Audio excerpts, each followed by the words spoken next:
그 72편은 벤풀의 소낙비가 되다.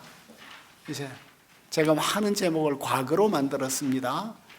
왜냐하면 예수님이 이미 이 시편 72편의 이상을 이루었기 때문에 그 벤풀의 소낙비가 되자가 아니라 될 것이다가 아니라 이미 벤풀의 소낙비가 된 거예요. 그러니까 왕의 평화로운 통치를 뱀풀의 소낙이 되는 것으로, 풀이 가득 있을 때 소나기가 내리면 그 효과가 어때요? 뱀풀의 소나기가 내려야 그 효과가 굉장히 커지나 봐요. 베고 또 베어야 되니까, 그죠?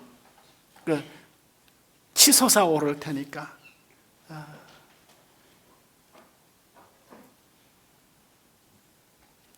우리 시대의 지도자들은 다 황충 같죠. 막 하여간 짜서 다 이렇게 가려고 하는데 뱀풀의 소나기 같은 이것이 메시아 왕이다.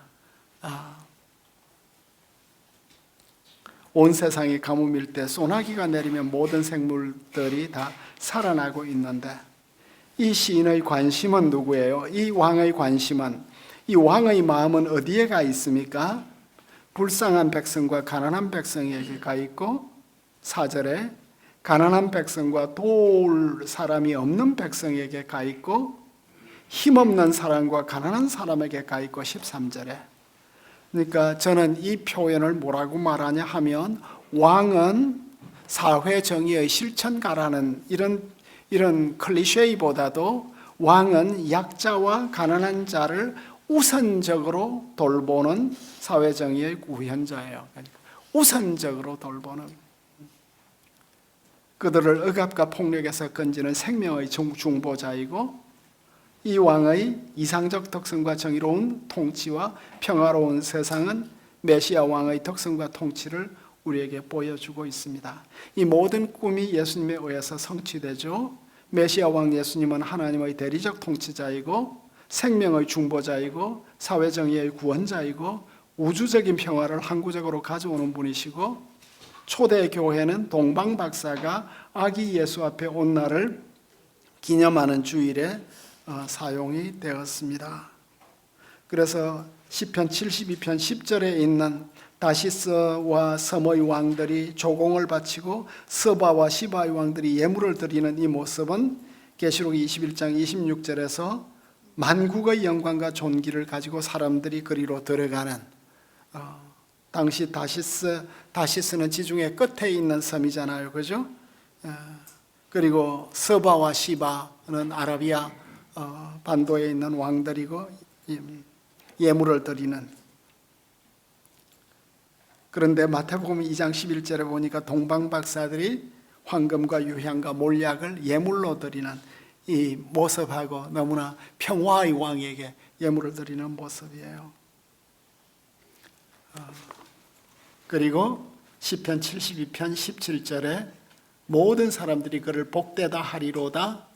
이게 마리아 송가에서 그 여종의 비천함을 돌보셨음이라 이제후로는 만세의 날을 복이 있다 일컬이리로다. 그 예수님이 바로 이 복된 분이었죠. 예수님을 잉태한 마리아가 만인이 나를 복되다 할 것이고, 그리고 어느 날 예수님께서 설교를 하셨더니 무리 중 한 여자가 음성을 높여 이르되 당신을 뵌 태와 당신을 먹인 젖이 복이 있습니다 하는 이런 칭송을 받았습니다. 마리아는 참으로 행복한 사람이었습니다. 마카리오스, 시편 1편에 행복한 사람으로 시작을 했는데 시편 72편의 마지막 정경적 의미는 예수님을 잉태하고 그리고 키운 어머니, 우리로 말하자면 교회가 행복한 사람이다, 행복한 곳이다로 우리가 결론을 내릴 수 있겠습니다. 토의할 것이나 또 질문이나 느낌이나. 네. 이 중에 팩트 체크를 좀 네, 네. 1편 65편 공비를 구하는 기도와 수수의 기도 여기에는 공비를 구하는 공비 여기 지금 이제 교수님께서 하신 정황들이 우리 이스라엘의 어떤 그 정황과 한국의 시간의 정황이 좀 섞여 있는 맞아요. 맞아요. 그래서 대표적인 것이 이제 제일 밑에 보면 신년, 러시아 차이나 그것도 이제 시간적으로 맞아요. 그러니까 이제 이스라엘의 신년이 이게 약간 그 한국적인 차원이 있을 거예요. 그런데 이제 이스라엘의 신년이 처음에는 봄 신년이었다가 나중에 또 가을 신년으로 가잖아요. 그 이스라엘의 신년이 여러 개가 있어요. 현대 이스라엘에 있어서 신년은 로샤샤나는 9월 내지 10월이 되고 이제 장막절이 신년을 기다리는 해인데 이건 이제 페르시아로 말미암아 해방이 된 이후고 그 출애굽기 같은데 보면 아비벌 이 봄이 오히려 신년이었던 것 같아요. 그 이스라엘의 역사에 있어서 신년이 이렇게 바꾸어져 왔기 때문에 이스라엘의 신년을 우리 한국에서 어떻게 이제 적용을 할 것인가. 그리고 한국의 농경 문화에 있어서는 주로 봄비를 기다리거든. 봄이 와야 쌀 농사가 되니까. 이스라엘에는 쌀이 없고, 그리고 봄비가 낭만적이잖아요. 그 이제 우리의 어떤 정서, 그러니까 이게 그 설교적 차원으로 이제 넘어오게 될 때 문화적인 어떤 코드 스위치 이런 것들이 이루어지죠. 감사합니다. 어쨌든. 네. 그 은이 금보다 더 귀했을 것이다라는 그런 이제 추측 말씀을 해주시는데 하나님의 말씀이 흙도 가리에 7번 다르는 은과 금보다라고 이제 이야기를 하고 있고요. 그리고 이제 사도행전에 보면은 베드로와 요한이 성전으로 올라가면서 금과 은이 내게 이렇게 얘기하지 않고 은과 금이 내게 없다라고 이제 이야기가 이렇게 이어지는 것 같은데. 정말 그 당시에 금보다도 은이 더 귀했을. 그건 내가 어디서 읽은 것 같아요. 그 레퍼런스는 내가 지금 가지고 있지 않는데 어떤 시대에는 은이 더 귀했다는 이런 걸 내가 어디서 읽은 것 같고, 은과 금이 내게 없다는 이 표현은 이거는 시적인 시적 그 한 쌍의 단어거든요. 한 쌍의 단어가 만들어질 때는 해와 달 뭐 이런 식으로 그 쌍의 단어가 만들어질 때는 여러 가지 그 음성학적인 것 또 음절적인 것 이런 것들이 표현되어요. 왜냐하면 이제 저희 목회자로서 이렇게 말씀 묵상할 때 이제 금이 등장해야 될 때 은이 자꾸 등장하니까 이상했거든요. 그리고 가장 오래된 텍스트라고 여겨지는 욥기에도 보면 정금같이 나올 것이다. 그래서 금이 또 이렇게 돼 있기 때문에 이게 조금 혼란스러워. 욥기 텍스트가 얼마나 오래되었는지 우리는 잘 몰라요. 그 세팅 자체는 아주 고대적이에요, 그죠? 그리고 두 번째는 이제 시온산이 모든 높은 산들의 이제 시기를 막는 이제 그런 이제 이미지가 나오잖아요. 사실은 이제 겉모습으로 봤을 때는 시기할 게 아무것도 없는 거죠. 그렇죠. 가장 너무 초라하고 그런데도 불구하고 그곳에 하나님의 거룩한 임재가 있는 것이고 하나님의 도성이기 때문에 모든 높은 산들이 시기할 수밖에 없는 것이라면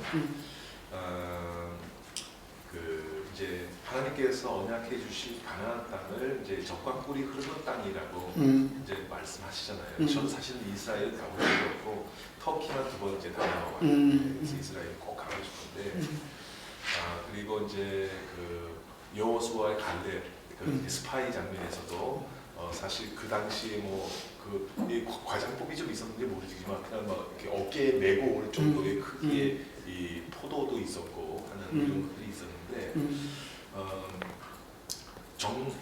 적과 꿀이 흐르는 땅은 저는 이제 캐나다하고 미국에서 살았기 때문에 그 땅이 정말 옥토다, 비옥하다 이제 그런 것을 가질 수 있지만 제가 거기 가보진 않았지만 정말 젖과 꿀이 흐르는 땅이다라고 했을 때에 아까 이제 시온산을 높은 산들이 시기하는 것처럼 하나님께서 언약해 주신 땅 자체 그 자체만으로도 이것이 이루어지는지 실제적으로 그 땅이 젖과 꿀이 흐르는 땅인지에 대해서 조금 의미는 서로 다를 것 같아요. 그 헬몬산 같은 장엄한 산이 시온산을 부러워하는 이 시적 이미지하고 그 헬몬산도 사실은 다 젖과 꿀이 흐르는 땅 안에 포함되어 있거든요.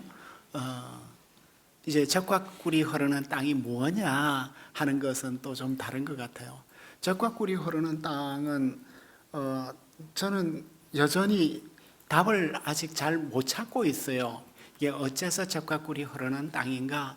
이집트에서 이렇게 시내반도를 통해서 이스라엘 땅으로 넘어가 보면 고대 근동아시아의 세팅에서는 젖과 꿀이 흐르는 땅이 맞는 것 같아요.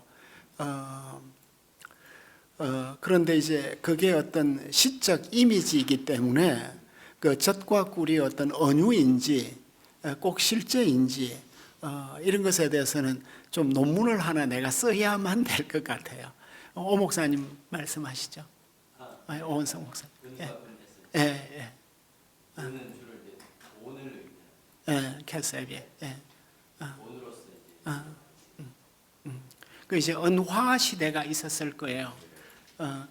그러니까 은이 꼭 돈을 말하느냐, 아니면 은으로서 의미가 있느냐 하는 것은 또 컨텍스트에 따라 다를 거예요.